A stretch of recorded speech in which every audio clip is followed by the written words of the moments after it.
Okay guys, jom kita repeat lagi 5 lawan 5 tim aku lawan tim orang jahat ni untuk versi anime. Let's go, jom. Dia ni bukan yang tulis-tulis tu ke? Death Note. Death Note. Okay. Fighter. Sukuna tu. Sukuna. Aku ambil Sukuna dulu lah. Tank dia ni padu kan ni, tank ni. Aku ambil Sukuna dulu lah. Okay, dah seri dah first. Gintama. Healer takkan ambil pemain Haikyuu pula. Aduh.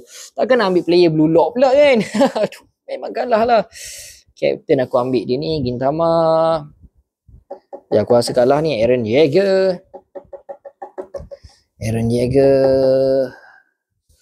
Jap. Aku rasa aku kalah ni. Jadi ni, okay, tank kita dapat siapa? Jap. Kalah lagi. Part 6. Mana silapnya? Aku rasa Eren kalau lawan dengan Ichigo menang lah aku rasa. Aku rasa macam mana? Patut kat mana aku silap ni? Aduh.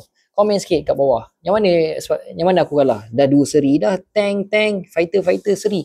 Okay, by the way guys, hoodie yang aku pakai ni hoodie anime Naruto. Lawa. Yang ni aku beli kat Shopee, harga tak sampai pun RM40 sebab ada harga promo. Lagi-lagi kalau korang order kat tag Shopee aku ada letak dalam video ni, lagilah murah. Order sekarang, okay?